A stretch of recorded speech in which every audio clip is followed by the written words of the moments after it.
Bienvenidos a la segunda parte de la homilía de San Óscar Romero del 14 de mayo, Pentecostés, cumpleaños de la Iglesia. Acompáñenos en esta segunda parte. Gracias.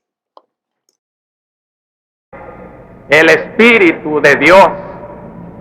En hebreo, la palabra original bíblica es ruach, que en griego es neuma, y en castellano, espíritu. ¿Qué quiere expresar la Biblia con ese ruach? Que por primera vez lo encontramos en la boca de Dios frente al barro que va a convertirse en hombre.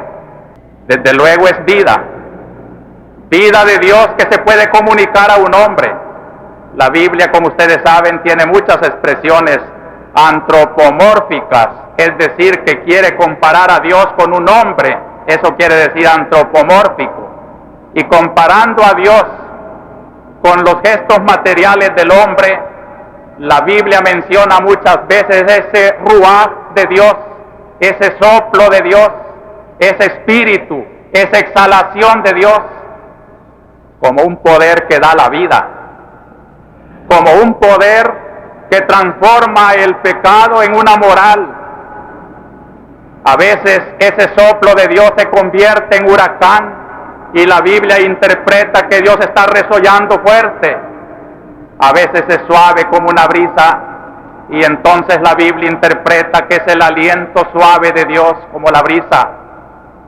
Pero siempre es un poder creador y lo llama santo, así como llama también santo el brazo de Dios, otra figura antropomórfica porque Dios no tiene brazo, pero la Biblia habla del brazo santo de Dios para significar su poder. Así dice también el espíritu, el ruach, el neuma, el aliento santo de Dios, como una emanación de Dios en el orden natural, y cuando Cristo vino, lo eleva al orden sobrenatural. Y toda la literatura del Nuevo Testamento, trayendo toda esa herencia del Espíritu de Dios, lo eleva hasta la gran revelación de Cristo, que nos dijo que el Espíritu de Dios no es simplemente un resuello de Dios, sino que es una persona, la tercera persona de aquella Trinidad beatísima, donde un Padre engendra eternamente un Hijo, y donde un Padre y un Hijo se aman tan profundamente, se exhalan su ser tan profundamente, que constituye un amor personal. El Espíritu de Dios es el amor, la tercera persona de la Santísima Trinidad. Es lo que se llama en teología una hipóstasis, es decir, una persona como el Padre, persona como el Hijo. Así el Espíritu Santo lo envía Cristo cuando Él es glorificado como un testimonio de que Dios ha aceptado la redención y de que viene al mundo a tomar posesión de todos los que creen en Cristo. Si yo no me voy, les dijo Cristo en la última cena, no podré enviaros al otro consolador, al otro abogado. Ven cómo Cristo habla de otro ser, tan divino como Él, tan amoroso como Él, tan potente, tan verídico como Él. Ya a Cristo, como persona de Dios, encarnada en un hombre, ya no lo veremos en los caminos de la tierra, pero por los caminos de la tierra veremos los pies de muchos hombres y de muchas mujeres que, siguiendo a Cristo en el Espíritu Santo, son guiados por la fuerza divina de la redención, ya que el Espíritu que Cristo mandó de su seno y del Padre a esta iglesia que peregrina en la tierra es el otro abogado, el que predicará a través de sus ministros, el que seguirá siendo vida de la iglesia. Si yo tuviera tiempo, hermanos, analizara el número 4 de la Constitución de la Iglesia del Concilio Vaticano II, pero a quienes son católicos que se han preocupado de conocer el concilio, yo les invito a que en este día abran el texto del concilio en esa constitución dogmática Lumen Gentium, que habla sobre la Iglesia y que en el número 4 habla de la acción del Espíritu Santo en la Iglesia. Vean qué síntesis más bella hace allí el concilio de la función del Espíritu Santo en su Iglesia. Dice que el Espíritu Santo la conduce a la plenitud de la verdad. Dice que el Espíritu Santo la renueva en la santidad de sus miembros. Dice que el Espíritu Santo la enriquece en sus dones y en sus carismas, en todas sus comunidades, como nos ha dicho San Pablo en la segunda lectura de hoy, que es otra síntesis bellísima de la función del Espíritu Santo en medio de los hombres. Él es el que suscita las vocaciones, los dones jerárquicos y carismáticos, el que da perseverancia, fortaleza a esta misión de la Iglesia a pesar de todas las tribulaciones.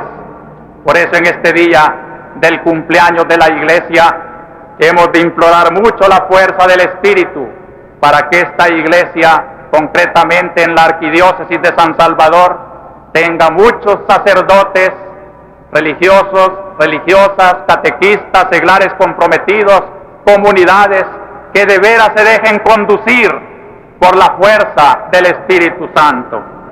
Pero baste cuanto se ha dicho para que quede bien claro en nuestra fe y en nuestra esperanza, en nuestra alegría pascual, que nosotros tenemos la dicha de pertenecer a esta Iglesia que es en medio del mundo el signo eficaz de una nueva creación.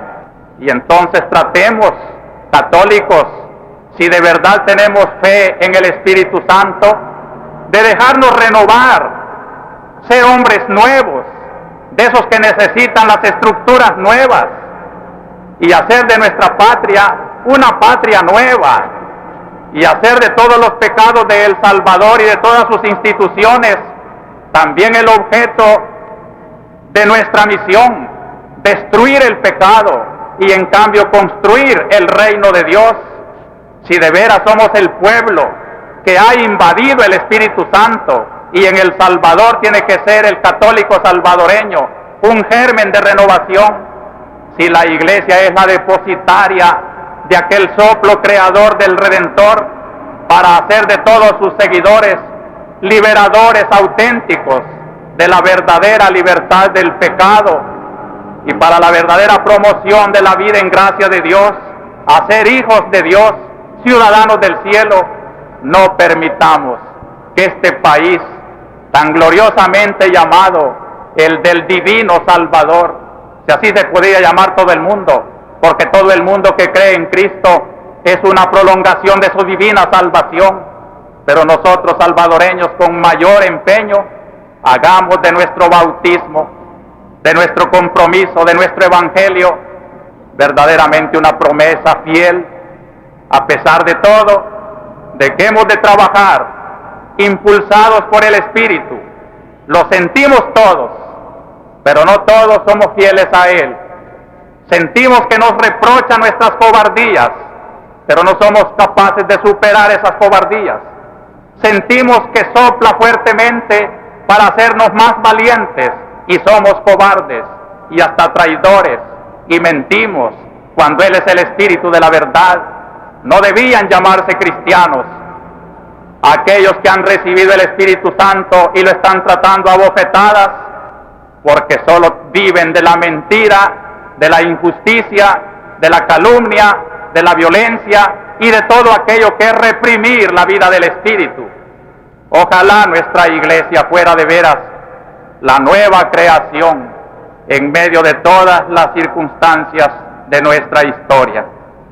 Finalmente, hermanos, mi tercer pensamiento es que el Espíritu Santo renueva a nuestro mundo actual. Y yo aquí me voy a concretar a 3 acontecimientos de este Pentecostés glorioso de 1978. El primer acontecimiento fue el de anoche, la confirmación de los jóvenes, 200 jóvenes llenaban esta catedral en la vigilia de Pentecostés, con sus padrinos, con sus padres y madres. Hicieron una promesa al Espíritu Santo de recibirlo en el sacramento augusto de la confirmación y de ser fieles a su inspiración. Cuando terminaba la ceremonia, un joven estuvo en este mismo ambón donde ahora predico y dirigió a la juventud un mensaje muy conmovedor. Yo quiero subrayar sus dos grandes iniciativas. Le dijo a todos los jóvenes, principalmente a los 200 que se confirmaban anoche, que siguieran reuniéndose para meditar en la palabra de Dios, que organizaran pequeños grupos de reflexión. Ya sabemos, hermanos, lo peligroso que esto constituye hoy en nuestro ambiente, cuando la reflexión de la palabra, el estudio de nuestra religión, que trata de concientizar al hombre desde la palabra de Dios, que increpa al cobarde y que no quiere conformismos y que quiere justicia y que quiere verdadero orden y no quiere atropellos. La palabra de Dios es conflictiva y por eso reunirse en torno de la palabra de Dios para meditarla es un reto, no subversivo, sino constructivo. Y la juventud se ha comprometido anoche a reflexionar en esa palabra de Dios. Y la otra iniciativa fue que desde anoche la juventud que se confirmaba en Catedral de San Salvador ha lanzado una invitación, que casi diría un reto, a toda la juventud de la arquidiócesis, para que se preparen ya desde ahora a celebrar en la Semana Santa de 1979, en la noche del Sábado Santo, una Pascua de juventud, una Pascua que en la juventud salvadoreña proclame que Cristo vive, que Cristo ha resucitado y que el mejor argumento de su vida perenne no es el sepulcro vacío, sino la vida de los jóvenes que encarnan el entusiasmo, la alegría, la sinceridad, el espíritu de renovación de Cristo. Este hecho para mí ha constituido el gesto más hermoso que el Espíritu Santo nos ha regalado en este Pentecostés de 1978. El segundo acontecimiento es que hoy es el día del seminario. Este acontecimiento que El Salvador une con Pentecostés debe hacernos reflexionar muy bien, no solo para enviar un saludo de admiración y de cariño a los jóvenes que han intuido el llamamiento de Dios para el sacerdocio en una hora en que ser sacerdote o es estar loco o es ser un héroe. No se da medio. Sacerdotes mediocres, sacerdotes a medias, sacerdotes en componendas con Dios y con el diablo, no son auténticas vocaciones. Saludamos y admiramos a los jóvenes que llenan hoy el seminario y que saben que comprometerse con el sacerdocio, si no están locos, es porque anhelan un gran heroísmo y vale la pena ser protagonistas con Cristo mediante su espíritu de fortaleza para predicar un reino en medio de tantas idolatrías del mundo.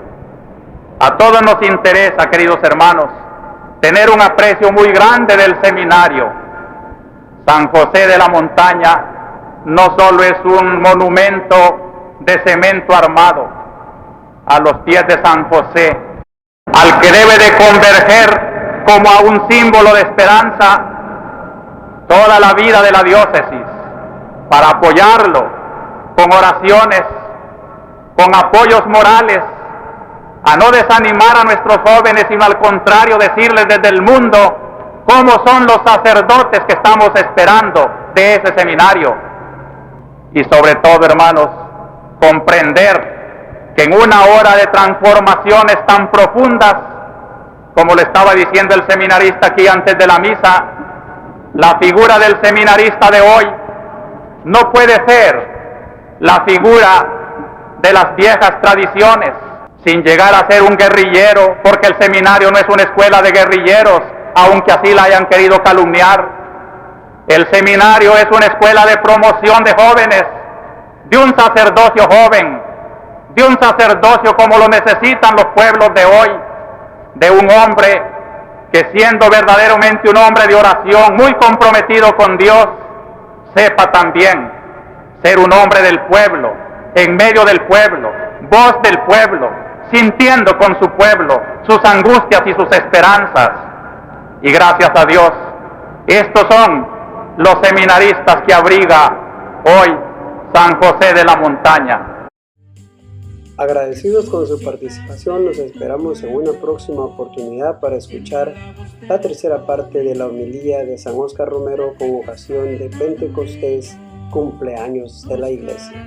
Pase bien y no olvide compartir con amigos y familiares para que esta comunidad de San Óscar Romero siga creciendo.